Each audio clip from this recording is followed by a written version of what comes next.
My name is Jay, and I had a near death experience, also known as a full death experience. My story starts on the south side of Chicago, and we lived in the Inglewood district of Chicago, a pretty rough side of the city. I've experienced a lot of, I want to say, roller coaster of emotions and events during my childhood, all which gave me the strength to survive and make it up to this moment. My father, he was a family man, but for the most part, he sold drugs. But where we lived, my grandmother and my grandfather did not really agree with it or whatnot. And we found our house being raided, pretty often. But I said all those things to say that everything that I was experiencing growing up, it gave me strength for the next thing that came my way. And it was always something that came my way. So one of the things that came my way was I met mother of my four children. We got involved in everything, and we eventually got pregnant with my oldest daughter.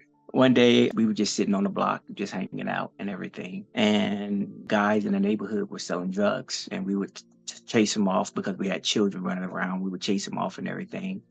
And the mother of my children, she wanted to move to Ohio. So we left, three children, and it was a totally different world for me. I didn't know anything other than the south side of Chicago, but it started to get rough. I started to get homesick, and I did see a sudden change, not just in my environment, but in myself, in my relationship. And we ended up staying with her mom or her parents, who at the time didn't really like me. So it was a lot of stress, for me. So we got our own place about a year later. And after we got our own place, that's when things started to kick in. We were having a disagreement, the beginning of the end for our relationship. And all of a sudden, my dad called and said that your grandmother is not doing too well. But later on that evening, he called me again and said she passed. So we just went there, buried my grandmother. And yet I didn't process the grief. I just knew life had to continue going on. As time, I probably say a few months go by and we're pregnant, she was upset with me because I guess she felt that her career or what she wanted to do kind of got sidetracked and it was my fault. She was yelling at me, so to speak, and we was having our disagreement, and she took the ring off, put it on the table, said, and gave me it was over, and it was over. I was a little devastated, a little shocked.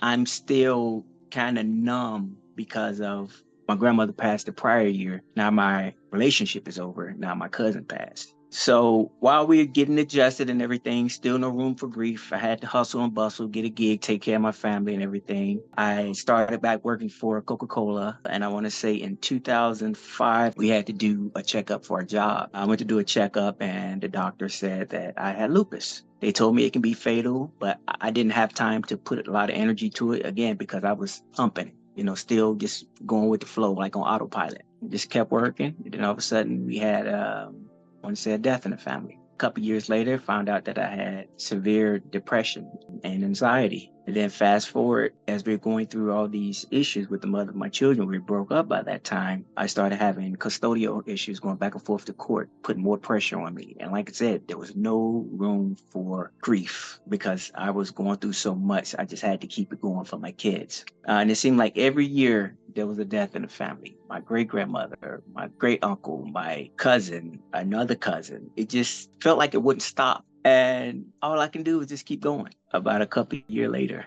about 2013, I went to the doctor for a checkup, and come to find out that I had a pulmonary embolism, blood clot in my lung. Again, they said it's something that can be fatal, and I didn't think nothing of it.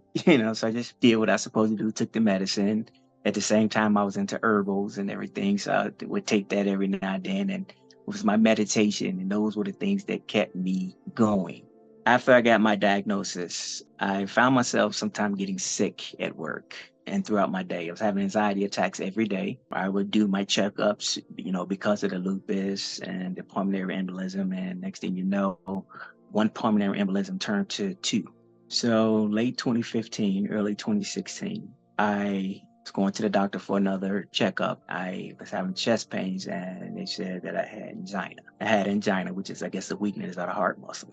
I brushed it off. Another thing, just working 24 hours, Sometimes over time, it was just a lot just to take care of my family. One day, I was coming in for work. This was, I want to say, August 18th, 2016. I was having my chest felt funny. I couldn't really put my finger on it. It wasn't like it was any pain or anything, but it was the evening. But I just knew that I was just coming in, turning in, getting ready to go to bed, call my mom, my buddy, and everything. And the next thing you know, I wake up in the hospital about a week later. I had no idea what happened, but I know when I open my eyes, I look to my left. Not only do I see this radiant glow of light around my family, which I know to be love. The doctors and everybody's like, Jay, do you know where you are? Do you know why you're here? They said, you had a heart attack. We lost you. You died and you're back. We're glad to have you back. I didn't think anything of it, I was just sitting there with tubes all connected to me, hospital room with tubes all through me. I still got my trach mark and burn marks on my chest from the defibrillator. But as I regain consciousness, I see like my buddy and his wife and my kids, they're all at the end of my bed, his wife holding my hand saying, if you recognize me, squeeze my hand. I squeezed her hand and I went back out. The more I regained my consciousness, they started telling me what happened. They said that I drove myself to the hospital that evening, parked my car, walked through the emergency room doors. And as soon as I got into the hospital, I collapsed and went into cardiac arrest. I had to be resuscitated twice. They put a stent in my heart to stabilize me and then flew me to Riverside Hospital here in Columbus. They said when I got there, my eyes would open and they said that I was fighting. So they just figured they'd fight with me. Nevertheless, I coded 2-3 more times. And the last time was it. I flatlined. Before I coded that last time, they called my mom and everybody in my family, which my kids were here with their mom. And then they called my mom in Chicago and family and said, someone need to get here. He's not looking good. He need to have somebody here with him. I would say it was like early morning of the 19th. Probably, I think it was like 4 or something like that, early morning. They said, we've been working on him for like a half an hour. Somebody need to come up here with him. So as they got ready and they started making their way up here, shortly after they called my mom back and said that they had lost me and there was nothing they can do, that I had died. So my mom didn't believe it. They still proceeded to come up here. When they got up here, it was probably late afternoon. She got off the elevator. And when she got off the elevator, she was met by the mother of my children and my whole host of associates. And she got off the elevator and she said, where's my baby? And the mother of my children said, sorry, he's been gone all day. And my mom was collapsed, as you would believe, what happened. And they had to get her together and they came to my room. When she came to my room, I was hooked up to all these tubes and everything. And the doctor proceeded to tell them that, to go ahead and just disconnect, turn the machine off so they can officially call it. And the reason they didn't do it so fast because they gave them the benefit, come up there to be with me in my last moments. So they were about to do it. And my daughter, who was 18, she said, not yet. And they said, he's been gone the entire day. There's nothing we can do. He's already gone. She said, no, he's still in there. I don't care. He's still in there. She said, why don't just wait extra days? So they waited. They went to the house, started packing up my home, started making memorial plans. My job had drafted up the condolences letter already for my family. And the family was just clearing out the house until the next morning, the 19th. The doctors called them and said, you won't believe this. Come back to the hospital and we found a faint pulse. So they were excited and elated at the same time and surprised, as well as the doctors. So when they rushed back up to the doctors said that even though we found a faint pulse, we don't know what his quality of life is going to be because he had been deceased for an entire day, brain without oxygen and everything. So it kept me on for my organs to come back, had me in a medically induced coma. They waited for me to get together, came back, of course, and that was when, like I said, when I woke up and I started seeing family. Some people ask me, what did you see? Do you remember anything? And, I always say that, I did not know that I was deceased. I didn't know. I thought maybe I was just asleep or something.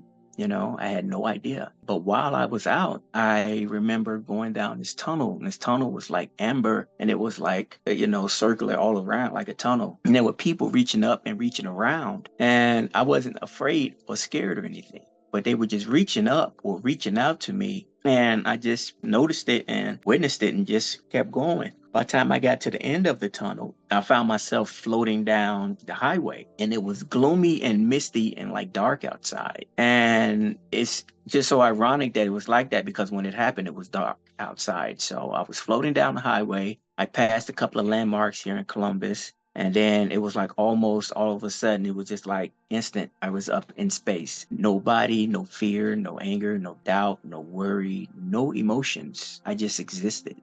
I was part of everything. I was just observing. And towards my footstool, I want to say towards the front of me, but down, I saw an Earth like planet. I don't know if it was Earth. I always says Earth, but when I think about it, I'm like, I don't know, but it was Earth-like planet with energy protruding from it. And it looked like energy in the form of like a tree. It was going like you could see the energy coming out of the earth throughout this tree and going back and down, like circulating in and out of this tree through the top. Then I looked to my left and I saw like this galaxy or this swirl of stars that I thought was more like a wormhole or something. But years later, I come to find out, I was just scrolling through the internet and come to find out, like, wait a minute, I saw this. This is what I saw. And I found out it was the Andromeda Galaxy. So I saw these stars through this wormhole, which was the Andromeda Galaxy, and I looked at the planet and I was just looking back and forth at both of them, just observing, and I heard someone call my name, like to the right. I looked, just darkness, didn't see anybody, and I found myself looking over again, and then looking at the planet again, and then just looking toward the darkness again, hearing my name being called. And after that, just darkness. Don't remember anything else while I was out. But when I came to, I would say it was the best. This may sound morbid. It was the best rest I ever had in my life. I was rested. I was clear conscious, clear headed. I just there, one word about pain or anything. I was just there. And the girl who I had just started dating in December of 2015, she was there right by my side, as well as my kid's auntie. But the girl was there, still there. She works at the same hospital. And when she just got home from work that morning, and my son called her and said, Dad died. And she rushed right back up to the hospital. And she was there the whole time, She never left. And one day she was just standing by my bed. And like I said, I was clear, I was fresh, pure, unadulterated mind, spirit, new, anew. But I looked over and she was holding my hand. I looked over at her and a tear started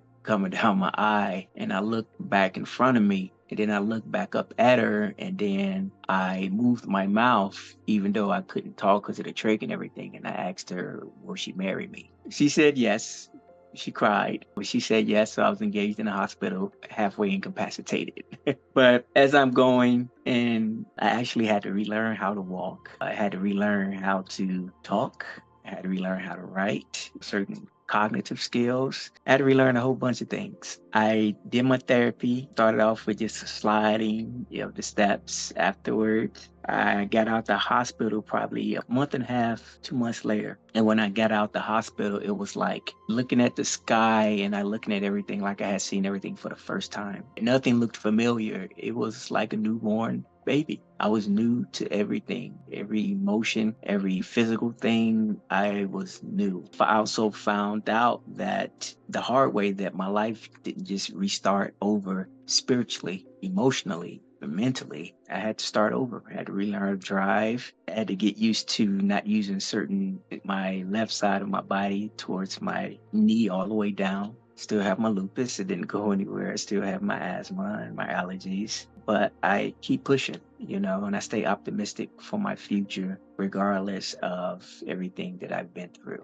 and everything that I experienced. I am grateful for my experiences. It brought me closer to understanding who I am and brought me closer to understanding the purpose and the real meaning of love. That is not a word. It's an actual entity. It lives in all spaces, all realms at the same time. It's part of the creator. I understand it more. Understand it better. I understand some of the things that was said by the Messiah when he said, love thy enemy. Or when God said, how can you hate your brother who you see every day, but hate me who you've never seen? I understand all these things so clear. And I try to share this with people, and it's hard for people to grasp some of these things. based off of emotion. The reason it's hard for them to grasp some of these things. But I regret nothing. I am humbled, I am grateful, and I am blessed to still be here on this earth to not just share my story with others, but to share inspiration and perseverance. And for some, hopefully, understanding some of the spectrums of love and unconditional love. Hey, fellow NDE fans, we have some exciting things coming up on the other side, but we could really use your help and support to keep going with this channel. Our outreach team works around the clock, making sure to bring you the best NDE stories that we can find. But now we're looking to expand into other countries to get near-death experiences from around the globe. However, we need your help and support to make this happen. This is why we're introducing our YouTube membership program. Get access to exclusive ad-free episodes that haven't been on YouTube. Watch and participate in live Q&As with the guests. Engage directly with us and NDEers. Participate in giveaways and live events. And most importantly, you will ensure our channel's continuous efforts to seek out and uncover these important experiences worldwide. Support us by hitting the Join Now button below. Thank you for your continued viewership and support. Your help will make a difference, and we look forward to building our community together with you.